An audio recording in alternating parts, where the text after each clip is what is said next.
Sí, buen Padre que estás en el alto cielo, gracias debemos darte nuevamente, Señor, porque tú nos guardas.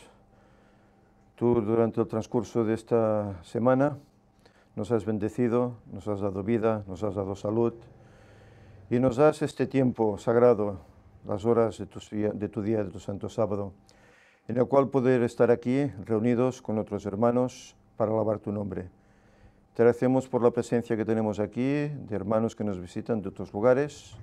Te rogamos que tu bendición esté en ellos, hoy y cuando nos dejen.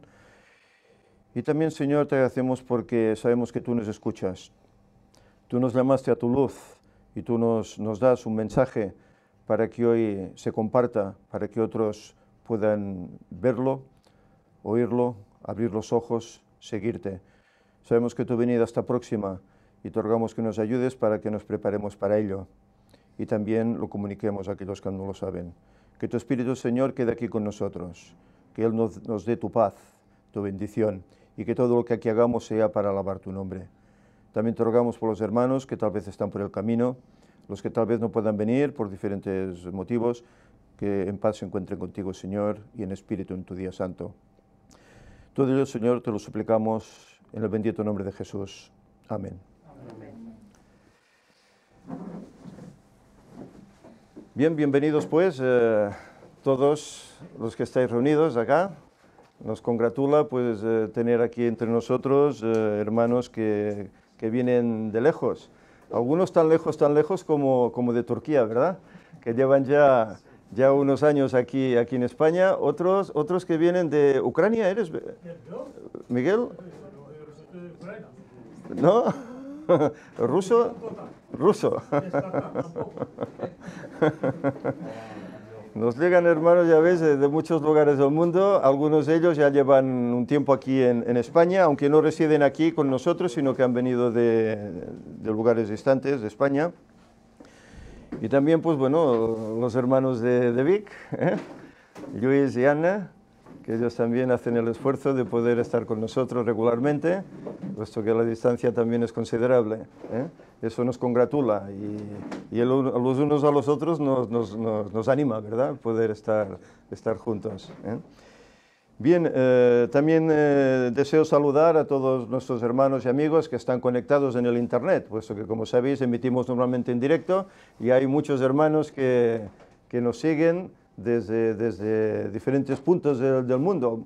Muchos madrugan. Esta semana ya hablaba con una hermana que decía, bueno, nos veremos el sábado, que tendré que madrugar para seguirles, ¿no? Que muchos madrugan para poder seguir el programa. Y es de felicidad y todos formamos pues ese pueblo, ¿verdad? Que tenemos ese mismo sentir, esperando que Cristo pronto regrese en esa fecha prohibida en la Iglesia Adventista, ¿verdad?, pero que sabemos que por la Escritura y por los escritos de Ellen White es real.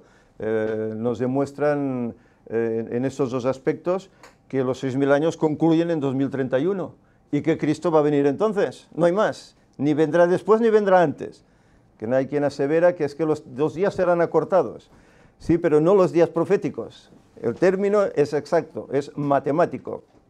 Sí que será acortado es el periodo de persecución que va a haber, cual nunca fue, como lo fue durante el periodo de 1260 años. Fue acortado, pero no el periodo profético. Terminó cuando tenía que terminar, en 1798. Pues hoy va a suceder lo mismo. Bien, en esta semana tenemos pues una nueva lección de escuela sabática. Estamos ya en la lección número 7. La lección se titula Líderes siervos, o siervos líderes, como queráis decirle. Es decir, que la lección de esta semana, Pedro nos habla acerca de los dirigentes de la Iglesia, sobre todo aquellos a los cuales el Señor ha dado una responsabilidad, y es llevar el rebaño. Sabéis que la Biblia, ya el mismo Jesús, hacía una comparativa con la Iglesia, con un rebaño de ovejas, ¿verdad? Él mismo se llamaba, ¿qué? Pastor, el buen pastor, ¿verdad? Y los demás, pues, sus seguidores, los denominaba como ovejas, ¿verdad?, que tenían que seguir a este buen pastor para no descarriarse y para estar protegidas. Pues bien, Jesús nos dejó. Él estuvo aquí, hizo su ministerio, pero cuando resucitó regresó al cielo, al lugar de donde vino, ¿verdad? pero no nos dejó solos. Él nos dio el Consolador, que está con nosotros hasta el fin, hasta que Él regrese, pero a la vez Él también fue llamando, Él mismo instituyó a unos hombres, 12 concretamente, para comenzar la andadura de la Iglesia aquí en este mundo, ¿verdad? Y no solo fueron esos, sino que ya en los tiempos de Jesús se añadieron otros muchos más a ese grupo. Se cree que allá en el aposento alto habían ya 120 personas. Y posteriormente, después, ya hubo como 500 personas que se iban añadiendo a la Iglesia. Lógicamente, cuando el grupo iba creciendo, pues claro, no estaban todos en un mismo lugar, como los discípulos que estaban en Jerusalén. Estaban dispersos en diferentes lugares. Ya vemos como el mismo apóstol Pablo fue llamado por el Señor para predicar a los no judíos, que estaban en otros lugares, incluso en Israel, pero también esparcidos por Macedonia, Asia, etcétera, etcétera. Incluso Roma. Ahí mismo llegó el apóstol, preso, pero llegó proféticamente, el Señor se lo dijo, tienes que ir allá a dar testimonio. Y vemos pues como las iglesias fueron creciendo a tal punto que si vemos Apocalipsis capítulos 2 y 3, vemos ahí las 7 iglesias que estaban por la zona de Turquía. Éfeso, Esmirna, Tiatira, etcétera, estaban por esa zona, ¿verdad? Y, ¿perdón? Exacto, Antioquía. Y las iglesias iban creciendo, pero claro, necesitaban pues alguien que dirigiera, ¿verdad? Y por eso el Señor instruyó a la iglesia para que nombrara ancianos y para que nombrara también... ¿Hay algún problema? Pensaba que te estaba usando un micro. ¿Sí? ¿Todo va bien? ¿Sí? Bien, seguimos. Que no pierda el hilo, que si no... Sí. El Señor instituyó esos ancianos, como vemos en la lección de esta semana, y luego también la misma iglesia, dirigida por el Señor, tuvo que instituir una serie de diáconos incluso. ¿Por qué? Pues porque en la iglesia, como iba creciendo, pues dice que todos llevaban sus bienes, lo daban a los discípulos para que fuera repartido, para que nadie pasase necesidad. Pero he aquí que con todo y con eso había una serie de viudas griegas, dice el pasaje, que parece que estaban como desatendidas. Y entonces para que eso no sucediera, claro, los discípulos decían, si nosotros dejamos la predicación del Evangelio para atender a estas viudas, pues no podremos hacer la labor. Entonces se ideó, el Señor así lo tenía previsto, que se escogieran a 7 diáconos para que atendiesen a estas viudas. Y así de esta manera no había nadie desatendido. Y bueno, esto es algo que la Iglesia Adventista ha tomado de ahí, y por eso en la Iglesia Adventista pues hay pastores. El pastor pues es el dirigente espiritual de la Iglesia, de la congregación. También a la vez está secundado por una serie de ancianos, según la Iglesia a veces hay 1, 4, depende del tamaño de la Iglesia, en miembros. También pues hay una serie de diáconos que ayudan a que todo esté en orden, que incluso hacen visitación cuando alguien está enfermo, o etcétera. Y es la manera en que debe funcionar la Iglesia para que todo el mundo sea atendido y nadie sea dejado a un lado. ¿Sabéis? Es triste, y a veces nos habíamos encontrado con esto, que había hermanos que tal vez estaban un tiempo sin venir, y ¿sabéis? Nadie se daba cuenta.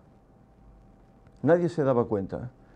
Y tal vez ese hermano había estado enfermo, y a veces con problemas, y nadie se había dado cuenta. ¿Por qué? Los quehaceres de la iglesia, las actividades y tal. Pues claro, cuando una iglesia crece, es distinto. Cuando somos 40, 50, mira, 20, todos nos conocemos y todos sabemos si tú has faltado o no has faltado. Pero cuando una iglesia ya son 150, 200, 400 miembros, normalmente no puedes hablar con todos. Y a veces, pues claro, te pasa gente pues, que no conoces o que no saludas. porque no has tenido tiempo. Y tal vez esa persona no ha venido y tú no te has dado cuenta. Igual que tú, pues igual el pastor o el otro anciano o el diácono. Y cuando esa persona regresa al cabo de X tiempo, pues viene con quejas, ¿no? Hombre, entre nosotros, sí. Mira, perdonad, pero me voy a sacar la chaqueta porque parece que roza en el micro. Disculpadme, entonces sucede este hecho, ¿no? Que llega el hermano o la hermana después de un tiempo y claro, se queja de que nadie ha tenido atención en mí. No he venido y no me han visitado. Y por eso Ellen White aconseja, y ella lo escribe así, que las iglesias no deberían ser mayores de 50 miembros. Que cuando pasan de aquí, entonces ya es más fácil que haya estos descontroles. Y es fácil, ¿por qué? Pues porque las iglesias realmente se hacen muchas actividades, muchas. La iglesia sabemos cómo tiene muchos departamentos, jóvenes, escuela sabática, actividades laicas, etcétera, etcétera, y cada uno pues propone su programa, ¿verdad? Y hay tantas actividades pues que a veces uno no se da cuenta si han venido todos o si falta alguno. Y eso sucede. Por eso ella aconseja, es conveniente que las iglesias no sean más extensas de 50 miembros. Es algo que no se ha tomado mucho en cuenta, puesto que hay iglesias tan solo en España, hay iglesias que tienen 400, más, 600, etcétera. Si te vas ya a otros países, hay iglesias que tienen 2000 miembros. No se pueden conocer, es que es imposible. Tal vez con el tiempo lleguen a conocerse algunos, pero es complicado, es complicado. Por eso es interesante que el núcleo sea pequeño. ¿Para qué? Una, nos arroparemos más. Segunda, estaremos más atendidos. Si hay algún problema, que los hermanos pues, puedan orar por esa persona, etcétera, ayudarla si tiene algún inconveniente, algún problema. Es conveniente así. Me gustaría leer el pasaje que en esta semana corresponde para el estudio de la lección, que es en 1 de Pedro, capítulo 5, versículos del 1 al 10. Y iremos desgranando poco a poco, pues, lo que nos dicen estos versículos, y de ellos sacaremos la lección de la escuela sabática. El subtítulo que tiene es Apacentad la grey de Dios. La grey es paralelo al redil, ¿verdad? De las ovejas, ¿no? Dice Pedro, ruego a los ancianos que están entre vosotros, yo anciano también con ellos, y testigo de los padecimientos de Cristo, que soy también participante de la gloria que será revelada. Es decir, él aquí hace un llamado, se dirige ¿a quién? A los ancianos que hay en las iglesias. Incluso él mismo se añade como uno de ellos.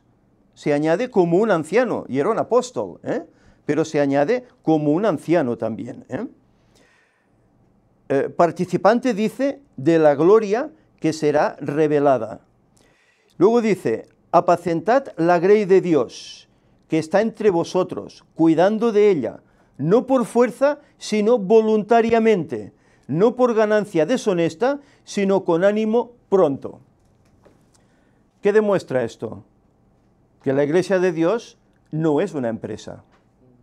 No es una empresa donde uno empieza desde abajo, y va subiendo peldaños, va tomando medallas, ¿verdad? Va tomando directrices, va tomando responsabilidades.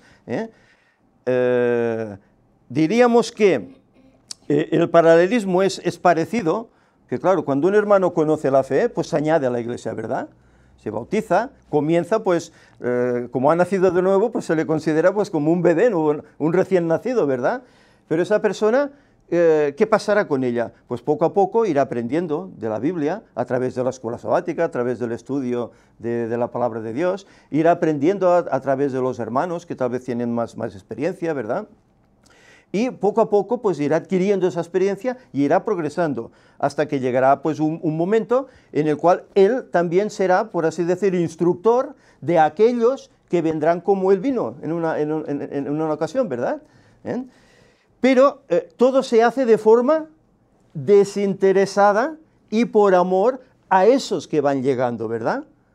y no pensando en recibir una recompensa, un salario. Por eso dice voluntariamente, sin ningún interés. No se trata de, bueno, es que yo, como estoy arriba, pues debo cobrar. No, aquí no se trata de cobrar, ni mucho, ni poco, ni nada. Se trata de que cuando hagamos algo, lo hagamos como para gloria del Señor. Porque el ejemplo está en quién. Jesús, ¿quién era? Era el maestro, ¿verdad? Y él mismo, ¿cómo se llama? Siervo, ¿verdad? Y él mismo dice que en aquella noche, ¿qué hizo? Se levantó de la mesa, tomó el lugar del siervo, que tenía que tomar el agua y lavar los pies, y lo hace él. Y dice, ejemplo os he dado, como yo he hecho, vosotros también haced. Es decir, que cuanto más uno va creciendo en la iglesia, en experiencia, en rangos a nivel de cargos, etc., más tiene que servir a los hermanos. Pero no para obtener agradecimiento o ser pagado por precio, sino hacerlo por amor a ellos y, en definitiva, a Dios. Porque lo que está haciendo es cuidar de la grey del Señor. Y sabéis, el que hace esto, dice la Escritura que será recompensado, y aquí lo veremos en la misma lección, como allá será recompensado por el servicio que ha hecho a los hermanos. Vamos adelante. Dice más, no como teniendo señorío sobre los que están a vuestro cuidado, sino siendo ejemplos de la grey. Fijaros que aquí aún añade más el apóstol Pedro, no como teniendo dominio sobre los demás, sino cuidándolos, ¿verdad? Viendo que tal vez como más experiencia, con más conocimiento, pues tienes más responsabilidad hacia aquellos hermanos que son novicios, que necesitan consejo y directrices. Y dice, cuando aparezca el príncipe de los pastores, vosotros recibiréis la corona incorruptible de gloria. ¿Os fijáis? Si hacéis estas cosas, cuando aparezca el príncipe de los pastores, ¿quién es el príncipe? Y aquí está en mayúsculas, Jesús, ¿verdad? Cuando aparezca, él está haciendo referencia ¿a qué? A la segunda venida. Cuando aparezca. Es decir, que él no dice, ahora cuando venga, ¿no? Porque sabía que en sus tiempos Cristo no iba a regresar. Porque incluso él mismo, en su segunda carta, vemos cómo escribe, hermanos, no ignoréis esto, que para el Señor un día es como 1000 años, haciendo referencia a esos 6000 años de la creación, puesto que remite a eso, ¿verdad? Remite a la creación, a Noé, etc. Pues fijaros, él estaba convencido de que no vería en vida a Jesús en sus días, sino que vendría posteriormente, al cabo de mucho tiempo. Él lo tenía esto revelado. ¿Sabéis? Esta semana, allá en el Facebook, en esta red social, se levantó un diálogo acerca de este tema, ¿no? De la fecha, etcétera, etcétera, ¿no? Y claro, decían bueno, que cómo podemos definir eso, ¿no? Que hay una fecha exacta, ¿no? Que por qué parece ser que si Elena White lo sabía, no lo escribió claramente, ¿no? Bueno, es cierto, Elena White incluso en una visión dice que ella escuchó el día en que Cristo iba a venir, pero que cuando escribió la visión, eso se lo olvidó y no pudo escribir el día. Pero ella hace cantidad de referencias a los 6000 años, y en definitiva, terminando ese tiempo, pues Cristo tenía que aparecer. ¿Por qué el Señor no permitió que ella dijese eso en sus días? Como tal vez no lo dijo Pedro en su momento, si también sabía algo, ¿verdad? Bueno, no era el momento, ¿verdad? En la época de Pedro, ¿cuánto faltaba para que se cumplieran los 6000 años? Quedaban 2000 por delante, ¿verdad? Y en la época de Elena White, ¿cuánto faltaba? Pues 180, casi 190 faltaban. Era momento de comenzar a predicar algo que para ellos quedaba lejano. Habían sufrido ese chasco de 1844, en el cual esperaban que Cristo viniese. Pero no era erróneo el cálculo, ni la fecha, no era erróneo, solo era erróneo el acontecimiento, no era lo que ellos esperaban, ¿verdad? Y muchos salieron pues volviendo a poner fechas, de que no, es que de aquí 5, de aquí 20 años, en tal fecha cercana, vendrá, porque nos equivocamos, pero no era lo correcto. Ella incluso escribe muchas notas al respecto, en el cual dice que no pongamos esas fechas referentes a la terminación de la profecía de los 2300 días, no a nada más. Que no pongamos fecha respecto a la culminación de eso, porque ya concluyó en 1844 y no va más allá. Entonces, ¿por qué el Señor no le permitió que conociera el tema de la fecha exacta, incluso habiéndoselo revelado, que ya lo olvida? Pues porque no era en el momento. Ellos tenían que hacer una labor, tenían que predicar el mensaje del primero y del segundo ángeles. Tenían que predicar eso y limitarse a eso. Exacto. Sabemos cómo a través de toda la historia el Señor ha ido dando la verdad, pero de una forma progresiva. No ha dado toda la verdad ¡buah!, de golpe. Adán no tenía toda la verdad. Abraham no tenía, ni Moisés, ni David, no tenían toda la verdad. El Señor les dio la verdad que necesitaban para su tiempo. Pero como esa es progresiva, a medida que el tiempo va avanzando hacia el objetivo, que es la culminación de los 6000 años, pues Dios va dando más verdad para que te des cuenta de que esto está por terminar. Y de que, tú tienes que prepararte para ese acontecimiento. Y segunda, tienes que compartirlo con otros para que también lo acepten, lo vean, lo acepten. Cosa que ya sabemos cómo habrá gran cantidad de división en este aspecto y de oposición. Fijaros, ¿cuánta gente hay que predica acerca de un fin del mundo en fecha X? Los han habido que lo han predicado en el año 2000. Los han habido que lo han predicado para el año pasado, el 2016. Los hay que lo predican ahora para, no sé si octubre o así, de este año. Exacto. Pero fijaros, la Iglesia, si os fijáis, apenas dice nada al respecto. Pero cuando llegamos a hablar del 2031, todos los ataques salen por todas partes. ¿Por qué será eso? ¿Por qué será eso?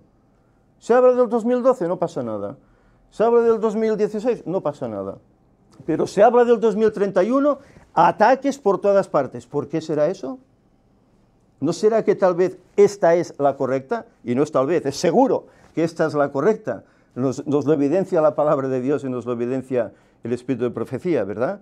Pero fijaros, aquel que su fe es débil, que se cree que yo ya lo sé todo, que si el pastor no lo sabe es que el Señor no lo ha revelado, pues esto no se puede saber porque el día y la hora nadie sabe. Y estamos siempre en lo mismo. En vez de decir, bueno, vamos a considerar, vamos a ver, porque ¿cómo es posible que esto sea tan atacado y lo demás ni se mencione? Aquí hay algo que uno tiene que pensar, ¿qué pasa aquí, no? Pero bueno, parece ser que esto no sucede así. Pero fijaros, el mismo Pedro en su época ya sabía este hecho, cuándo concluiría. Y por eso él dice, aparecerá en un futuro, aparecerá, pero no ahora. ¿Qué querías comentar? No, y que si nos damos cuenta, conforme nos vamos acercando al 2031, cada vez salen más fechas en plan... Sí, joder. ¿Se escolta? No sé si sufrió o No, que conforme nos acercamos, más al sí. 2031, el enemigo mete más fechas también para confundir. Ya. Que hasta a principios del segundo milenio de esta era, Sí. poner fechas de fin del mundo no era muy normal. Ya. Y ahora ya han habido, en menos de 2 décadas, han habido como 5 o 6 fechas. Ajá. Y eso es para que el mensaje del 2031 pierda fuerza. Sí, Porque para él sabe que es, ¿no? ¿Verdad? claro, él sabe que es el verdadero Es y para va confundir. metiendo fechas para que la gente pierda la creencia, ¿no? Es lógico. El diablo es muy astuto. El diablo ya lo vemos en todos los aspectos. En cada historia bíblica vemos cómo el diablo actúa para transgiversar las cosas que el Señor, las lecciones que el Señor quiere darnos. El diablo actúa para estropearlo todo, ¿verdad? Y en esto está haciendo absolutamente lo mismo, ¿eh? Hay una fecha que es la correcta, y decimos fecha porque realmente es así. No sabemos el día exacto, porque no podremos saberlo, porque pasará lo que tantas veces hemos dicho, ¿verdad? Que los cielos, pues, estará todo desquiciado, el sol, la luna, etcétera. No podremos discernir en qué día estaremos viviendo, ¿eh? Y por eso es eso de ese día escondido, ¿verdad? Del cual se está hablando, no podremos saberlo. Pero sí que la Escritura y el lenguaje nos ha dado suficientes indicios para saber en qué año es, en qué época del año, ya que Cristo murió en Pascua, y ahí se cumplieron, según el lenguaje, 4000 años. Es que es muy elemental, solo hay que sumar 2 y te vas a 2031, no falla. Primavera, porque Cristo murió en primavera, marzo, abril, ¿eh? Entonces tenemos estos conocimientos. El día exacto será el 14 de abril, será el 11, será el 30 de, mayo, de marzo, no sabemos, porque no podremos saberlo. Pero sí que sabemos que concluirá en primavera del 2031.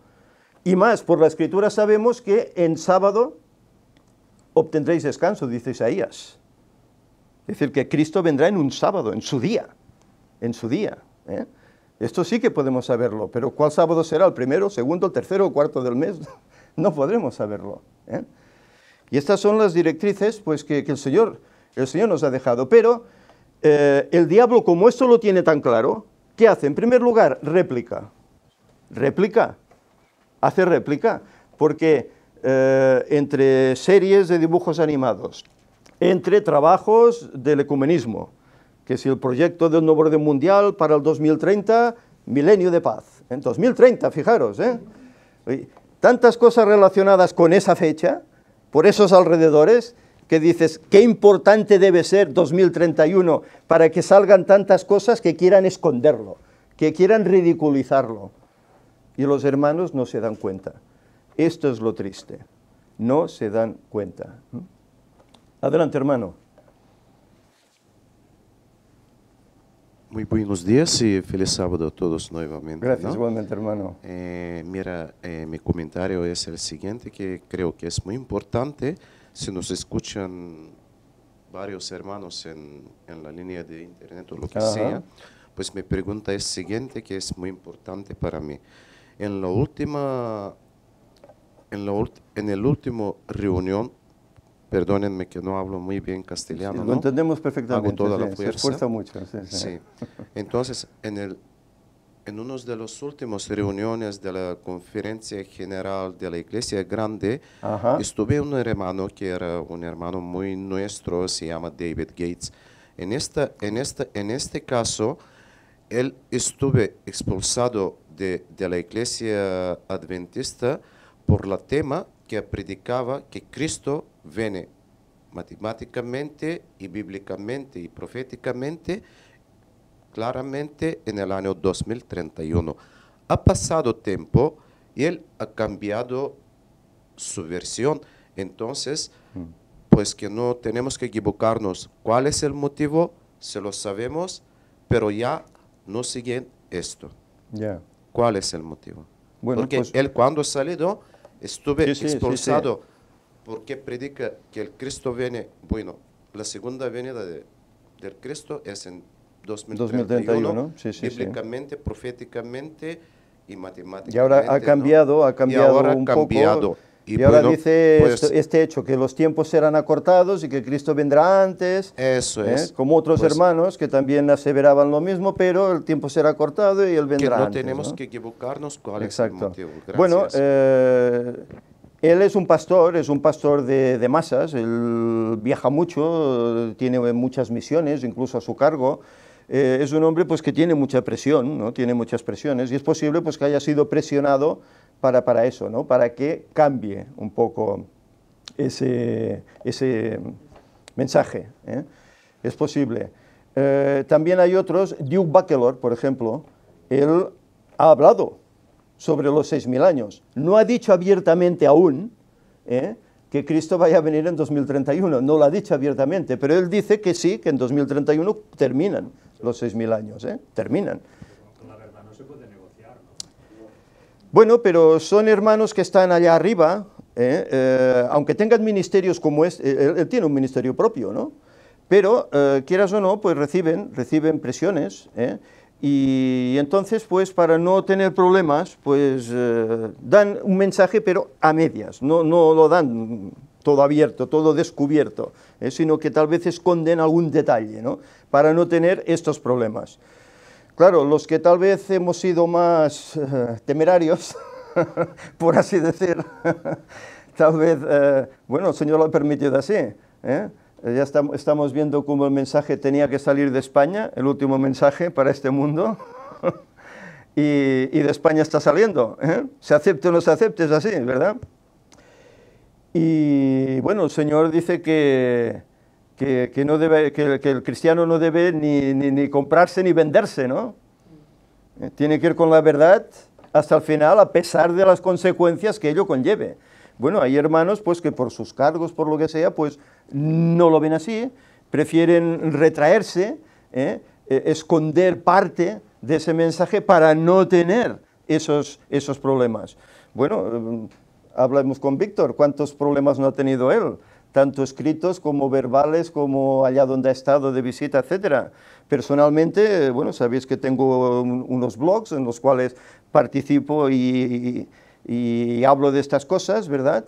Y bueno, una lluvia de contestaciones contrarias y a veces pues no muy desagradables también, te encuentras, es decir, ¿pero qué quieres hacer? El Señor nos ha dado este mensaje, nos ha llamado para ello, ¿qué voy a hacer? ¿Callármelo? No puedo, no puedo, tengo que decirlo, a pesar de los pesares, y quiera el Señor que si las dificultades llegan a más, que nos mantengamos firmes y no temamos a eso, porque nuestro escudo es Dios, es el Señor, y Él nos va a proteger. Y si no lo hace, porque desea que por ese testimonio vayamos al descanso, pues bueno, alabado sea su nombre.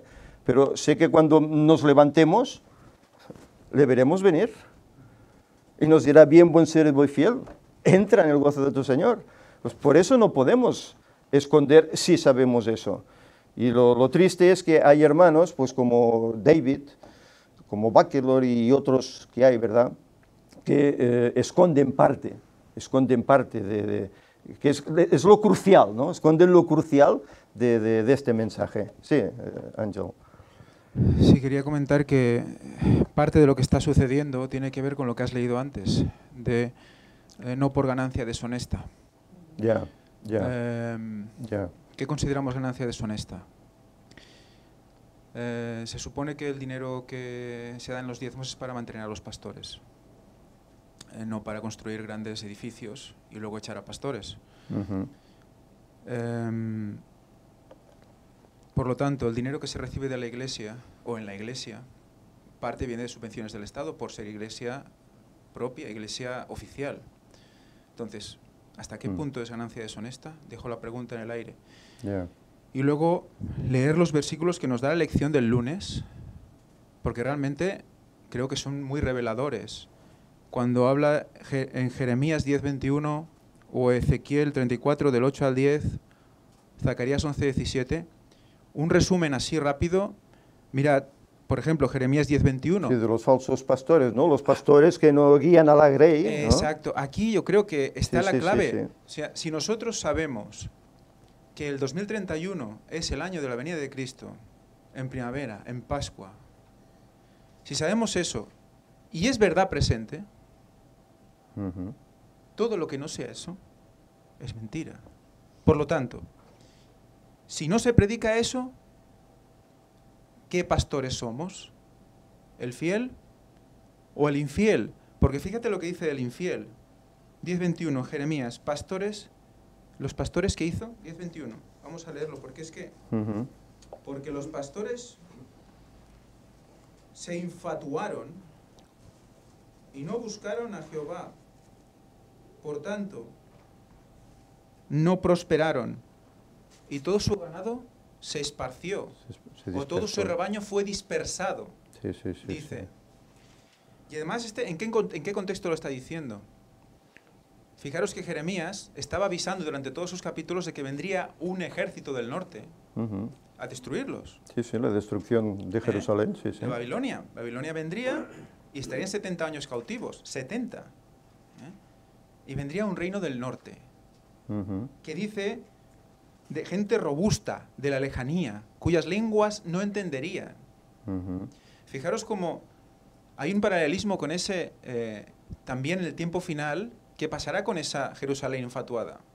Ese reino del norte y del oriente, noticias del norte y del oriente los atemorizarán. Sí. Hay un paralelismo interesante, ¿eh? Son gente robusta, gente que no se entiende su lengua, ¿no? O sea, que nos está poniendo en una situación próxima al final donde está pasando eso. Y fíjate, porque luego en Ezequiel 34, 8:10, dice, yo libraré mis ovejas de sus bocas. Y los compara como si fueran lobos. Lobos. O sea, que devoran al rebaño, se alimentan del rebaño para su propia bienestar. Sí. ¿Y qué dice Jesús de los lobos? Dice, os enviaré como ovejas en medio de lobos. ¿A qué se estaba refiriendo Jesús? A los falsos profetas. Sí, exacto. Pero ¿no es un pastor que no dice la verdad un falso profeta? También. Es que es lógico, Es que lo es porque normalmente una iglesia, los fieles, pues suelen ser, ¿cómo diría yo?, seguidores del líder de la iglesia, que es el pastor, que corresponde en esos 4 o 5 años, ¿verdad?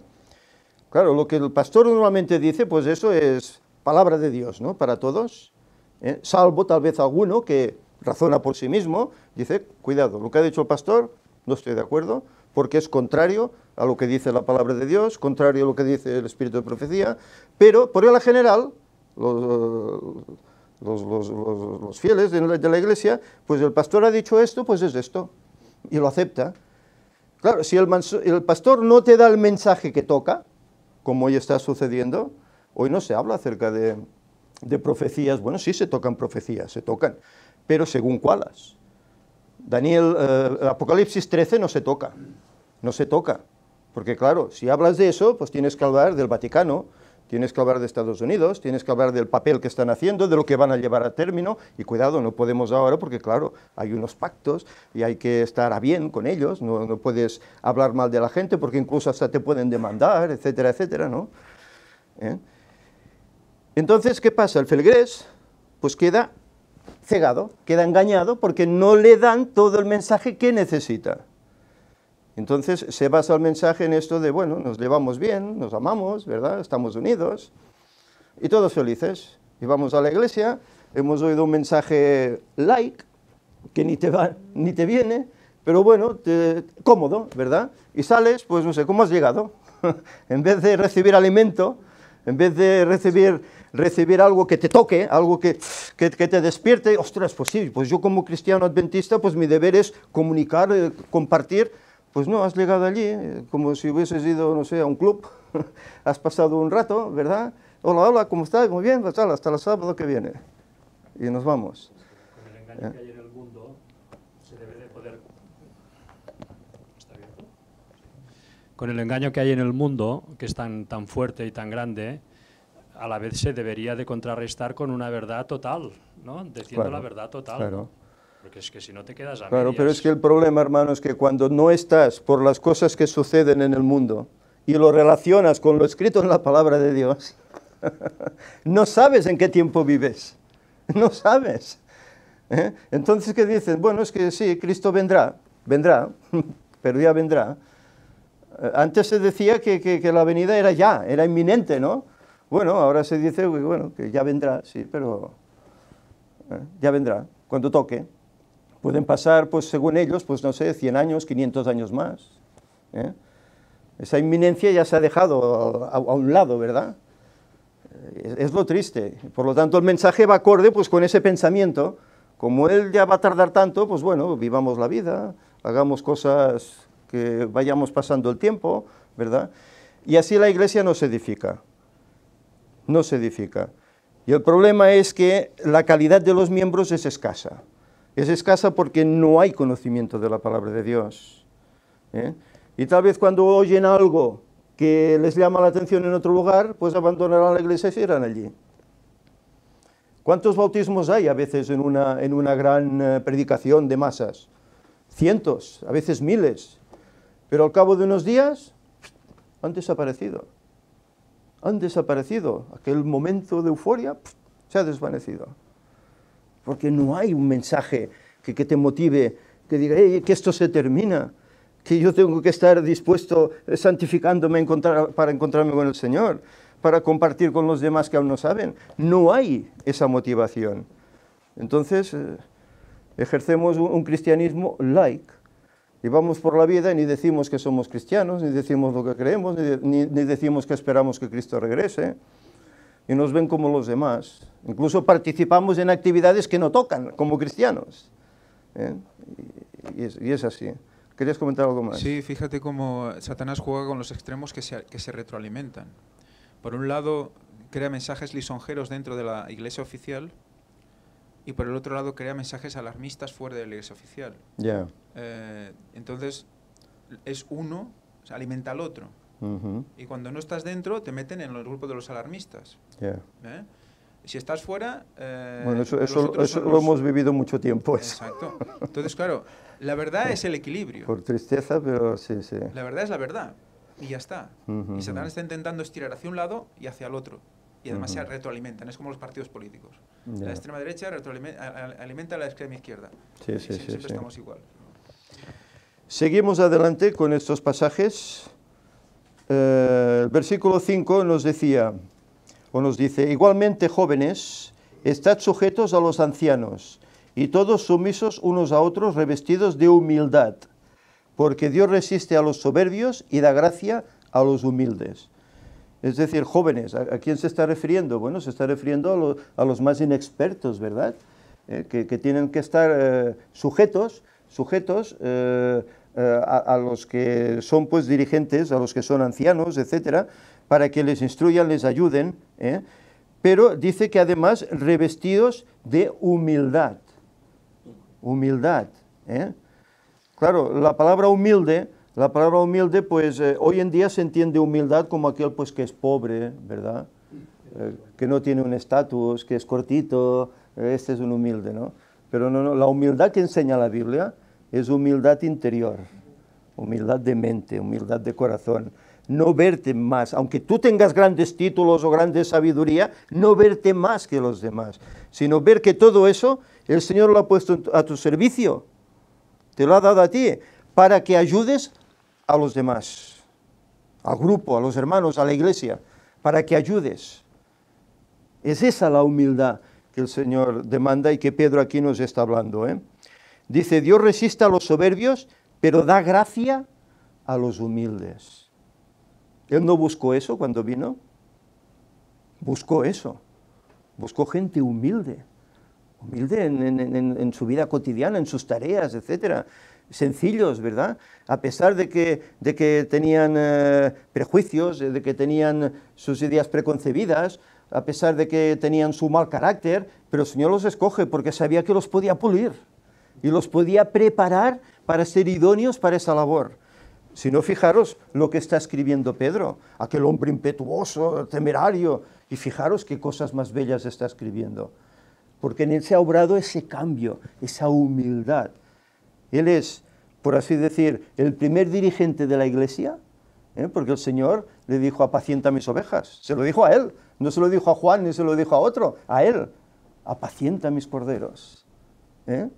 Pero en cambio él dice que se hace como anciano también, humilde, ayudando a todos y escribiendo a las iglesias para atenderlas. Esta es la auténtica humildad. Más, dice, humillaos pues bajo la poderosa mano de Dios, para que Él os exalte cuando fuere tiempo. Fijaros, humillarnos ahora, en este sentido que estamos hablando, para que cuando Él regrese nos exalte cerca de su trono, ¿verdad? Y este pasaje es el epicentro de la lección, ¿verdad? Dice, echando toda vuestra ansiedad sobre Él, porque Él tiene cuidado de vosotros. ¿Cuántas ansiedades no tenemos en la vida? ¿Cuántas? En todos los sentidos, ¿verdad?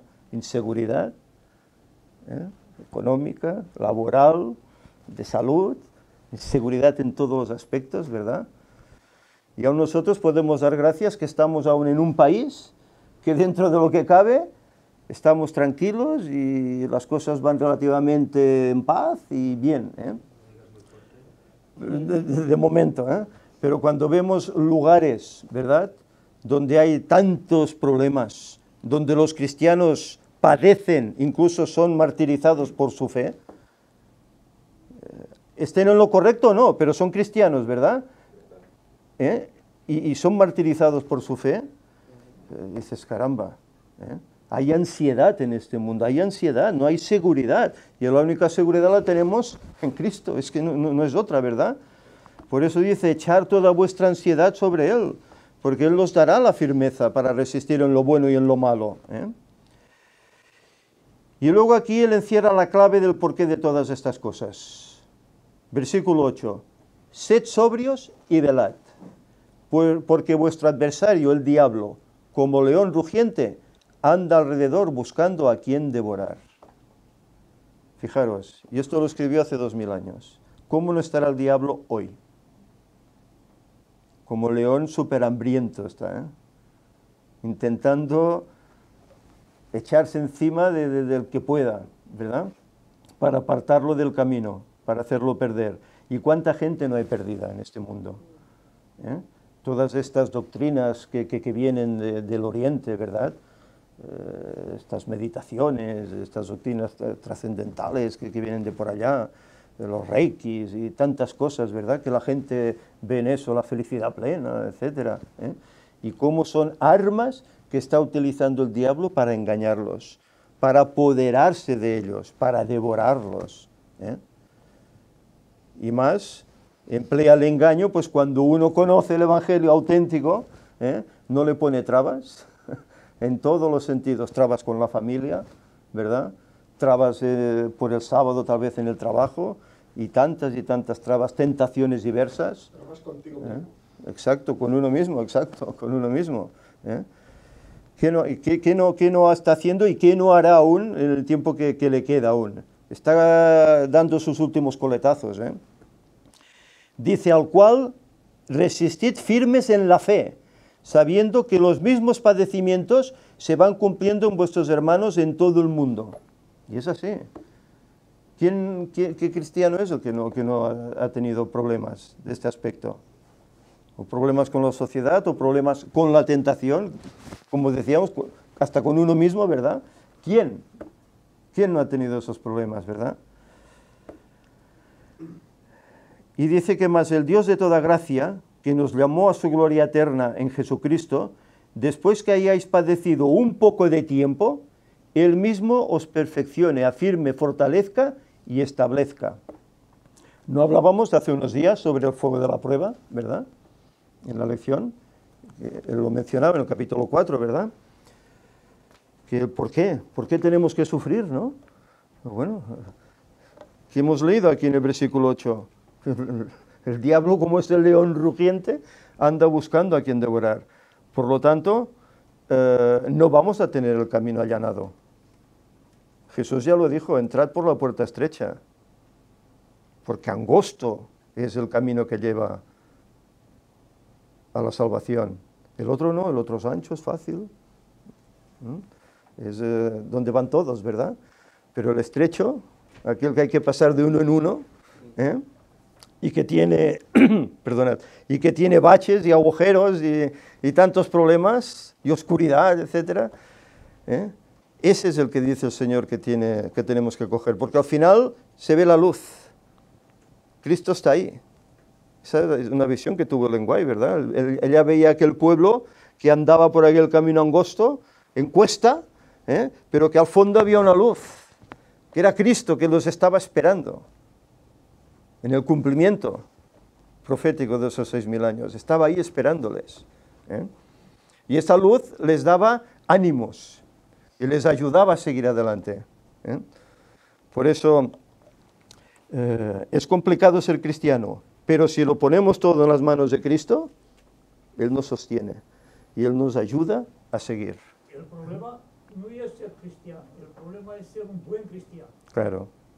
Y la mayor lucha en este mundo no es luchar contra alguien, es luchar contra ti mismo. Exacto. Sí, sí, sí, sí. El ego, sí, sí.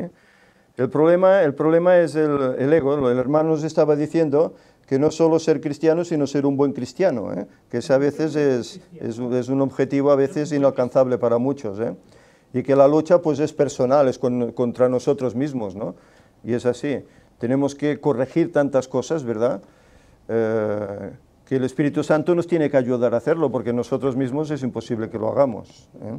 Bueno, pues hay algo que recordar. En la Biblia prácticamente, si una persona espera que Cristo te iluminará, entonces si tú eres un cristiano, ¿la que te invitó Cristo? A ser una luz en este mundo. Entonces tienes que alumbrarte tú mismo. Claro. No es así, porque si uno se alumbra a sí mismo no va a alguna parte, está en oscuridad. Uh-huh. Y siempre estamos acostumbrados a darle culpa. Y el diablo no obliga a nadie a hacerle caso, ni Dios no te obliga a hacerle caso, Claro. pero si te invita a hacer una cosa bien en tu vida, ser una buena persona, ser una nueva persona. Es decir, que todo lo que encuentras en tu vida hacer, hágalo con amor. Uh-huh. ¿Y Sí, esto? sí. Vendrá por, ¿qué te dice? Y es así. Busca primero el reino de Dios y su justicia, y todo esto será añadido. Todo será añadido, ¿eh? Todos tenemos un deber en esta vida, la gratitud. Sí. Hay aquí una nota en el viernes que me gustaría leer para concluir.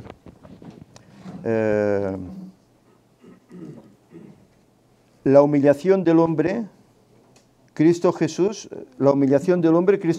es incomprensible para la mente humana, pero su divinidad y su existencia, antes de que el mundo fuera creado, jamás pueden ser puestas en tela de juicio por los que creen en la palabra de Dios.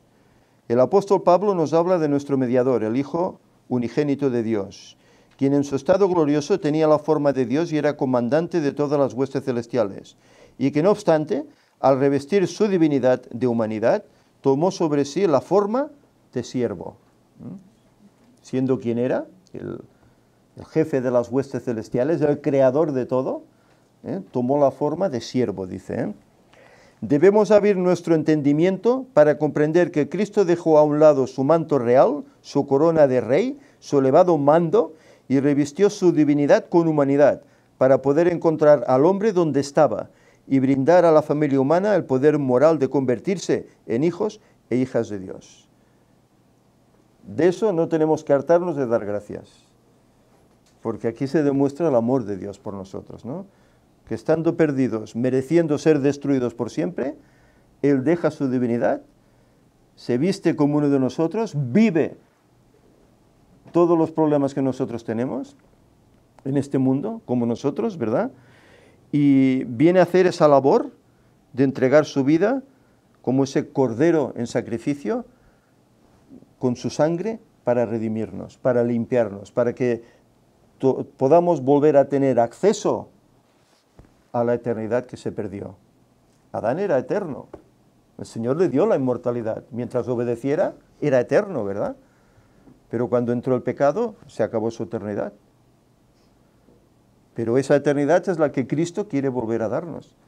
Si aceptamos ese sacrificio por nosotros, si le aceptamos como realmente lo que es, ese Dios, Redentor, Creador, Salvador, ¿verdad?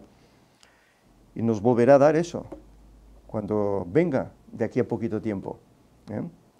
Por lo tanto, quiera el Señor pues que nos mantengamos fieles, a pesar de la oposición, de los problemas que podamos tener en nuestra vida, que podamos seguir siendo fieles, trabajando, pidiendo el Espíritu Santo, orando por ello, para que el Señor nos haga cada vez más aptos, más idóneos para poder estar en su presencia, ¿eh? Si no es así, no podemos estar cara a cara.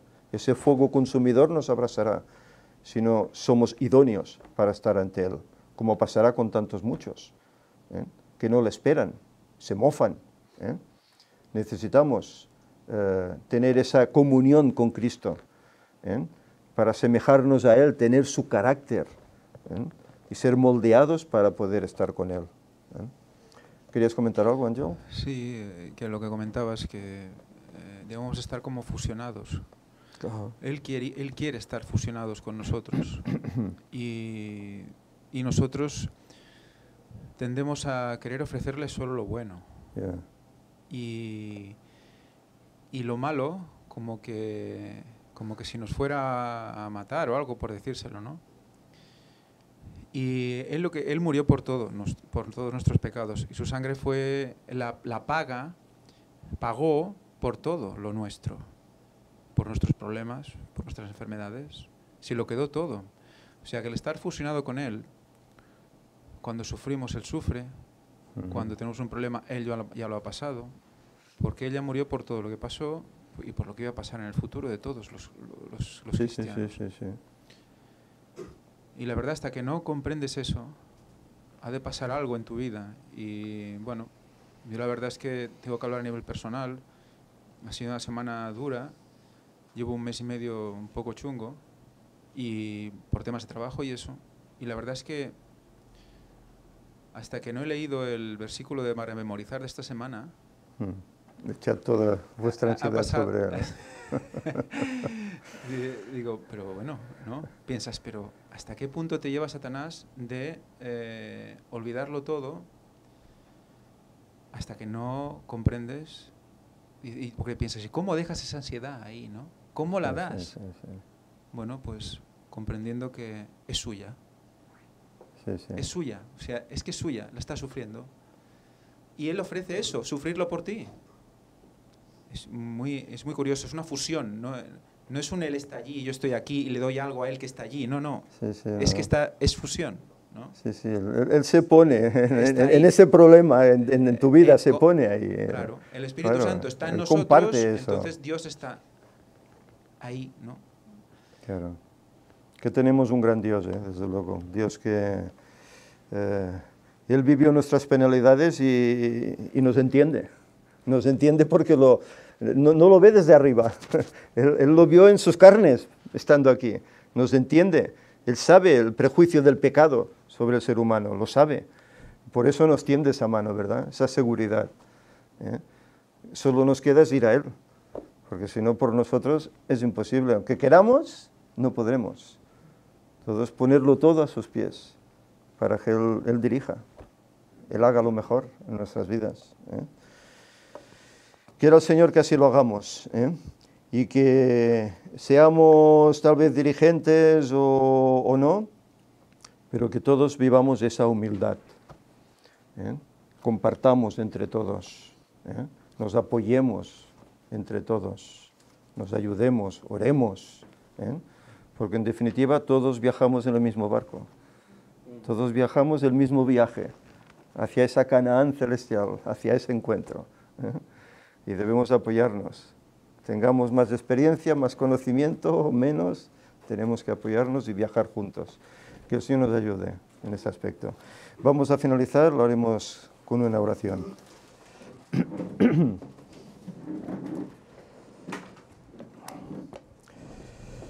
Señor y Padre, te agradecemos, Señor, porque tú inspiraste a estos escritores bíblicos. En ellos, en sus escritos, encontramos ese alimento, encontramos esas directrices, esa esperanza, esa paz que tú quieres que tengamos en nuestras vidas. Señor, ayúdanos para que lo hagamos todo nuestro, que tomemos tiempo para aprender más, para estudiar más, para leer más, para meditar más en tu palabra, para que de esta forma ella nos moldee y que de esta forma podamos ser aptos, Señor, para ser instrumentos en tus manos, para ser auténticos discípulos tuyos, que vean que te hemos conocido, que vean que tenemos un mensaje de salvación para este mundo que perece. Señor, ayúdanos a hacer la parte que nos corresponde ahora en nuestro momento, que no te defraudemos, que podamos llevar a muchos a este camino de salvación. Que tu paz quede con nosotros, Señor, que perdones las muchas deficiencias que como humanos hacemos, pero nos ayudes a no pecar. Y ayúdanos, Señor, ahora para que nos preparemos para el sermón que seguidamente vamos a tener. Todo ello te lo pedimos en nombre de Jesús. Amén.